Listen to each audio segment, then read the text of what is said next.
Are there any more questions from the audience? Yeah, I have a question. Are we on candid camera? Excuse me? I mean, is this a joke? 300 million people in America, and this is our only hope? The people who want our vote? Okay, someone take his microphone. No, I'm gonna say this. Get off me. Someone needs to address the elephant in the room and the donkey. So excuse my definite lack of political correctness and etiquette, but there's a reason more people vote for the American Idol than the American president. Rest in peace, Robin Williams, you were right. You said, look at the word politics. Poly, Latin word meaning many. Ticks meaning blood-sucking creatures. He was being facetious, but that is no falsehood. Why is it always the lesser of two evils, never the greater of two goods? For too long it has been normal for politicians to make empty promises and proclamations. Normal for them to dismiss the Constitution and Declaration. Normal for them to think more about the next election than the next generation. Well, it is 2020, by golly. Ain't it time for a new normal? Ha! The new normal.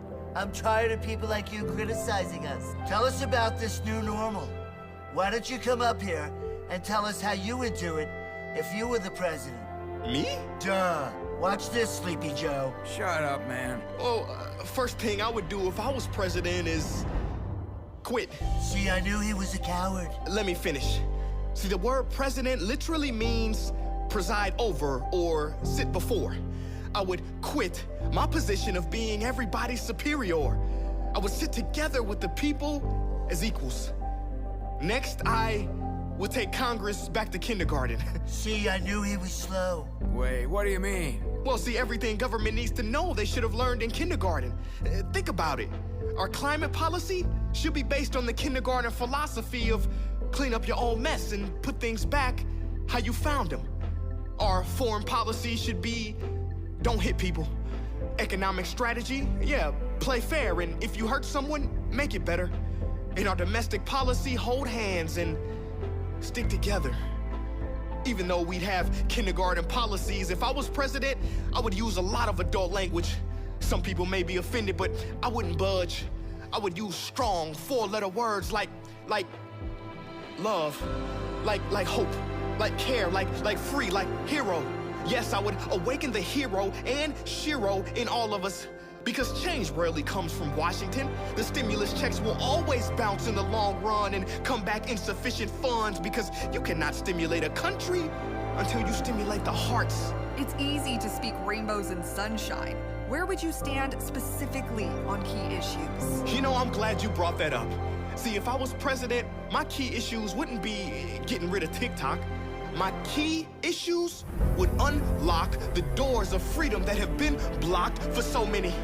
So we, as a country, would focus on eliminating child trafficking, the equality of all genders, the genocide of helpless animals. We must be defenders, because a nation's greatness is measured not by how it treats the wealthy, but how it treats its weakest members.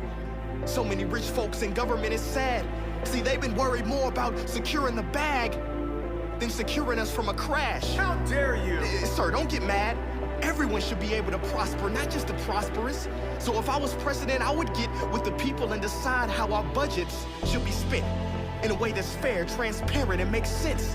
Maybe instead of war, we'd help unemployed people struggling to pay rent. That would increase our nation's strength. If I was president and in the Oval Office, we would stop mopping up the floor and finally turn off the faucet. What do you mean? Well, instead of getting to the root causes, we keep trying to fix the symptoms. For instance, we spend billions on cures, but practically nothing on prevention. You guys talk about healthcare, but refuse to mention the broken food system. Dudes, listen, COVID wouldn't have killed so easily and with such frequency had we not had the pre-existing epidemic of obesity. What's the reasoning 21 ingredients are in this McDonald's fry? Don't you see our fast food has given us short lives? Guys, do you even care? Or maybe you're not aware that children born in the year 2000 will be the first generation with a shorter lifespan than their parents.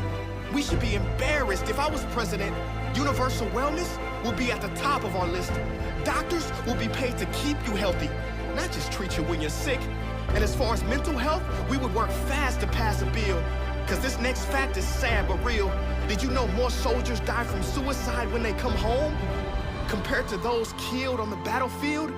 It is so much we have to rebuild. As far as women go, they should be free to make their own choices for their own bodies. Men should never regulate it. Students would have the final say in exactly how they are educated. Basically, what I'm saying is, to solve problems, everyone's voice should be heard. There are so many folks with brilliant ideas that would finally get the attention they deserve. Because the strongest nation in the world will never be the US, will never be Russia or anywhere in Asia. The strongest nation is imagination. Imagine if government and people actually collaborated. We would solve real problems and make transformations. We would shine like the stars in the sun. We would use music to heal the world like guitars over guns. How about race relations? Where would you stand on that issue? Well, as far as race relations, we gotta be brave. So if I was president, I would make travel in the country mandatory, all expenses paid. Because when you see people who look different from you up close, you soon realize we are all the same. Also, I would tell my white brothers and sisters to wake up and heal the past injustices carried out by their ancestors. That's it, honey. And the current ones. I would tell my black brothers and sisters what Dr. King said, that black supremacy is just as dangerous as white supremacy. It's not about white power or black power or any love of power. It's about the power of love, and you can't spell evolve without it. And how about poverty? How would you solve that one? When it comes to poverty, that's easy. $200 billion worth of food thrown away each year.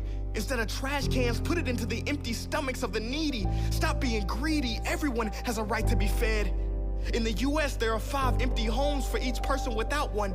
Everyone has a right to a roof over their head. He's talking about communism. No, sir. I ain't talking about communism or socialism. I'm talking about humanism. My inspiration is not Karl Marx, it is the human heart. Plus, don't you call yourselves Christian? Well, at the end of your life, you will stand in front of God. He won't care if you won some high office. Believe me, he will say, yeah, congratulations. But when I was hungry, you didn't feed me. When I was naked, you didn't clothe me. I had no house and you gave me no shelter. Guys, have we forgotten about our sisters and brothers? I mean, the meaning of life is to take care of each other. Yo, which camera is on me? This one? Look, America. My ancestors came to this country on slave ships. Maybe yours came on immigrant ships. Whatever the original ship, we're in the same boat now, and it's sinking. It is a dark time for us all. It's hard, but it is only in the darkness that we see the stars. We must not turn on each other, but to each other. Give up our pride. Left wing, right wing, a bird with only one wing can't fly, or flies in circles. Forget the labels. We've tried everything, from politics to riots, rallies, marches, protests, and they've all played a role. But now, today, we need something bold.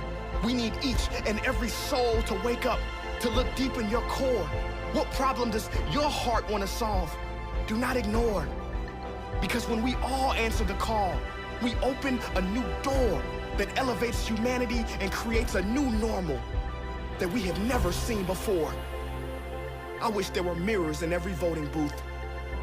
Because the truth is, we have always been and always will be the ones we are waiting for. Right there.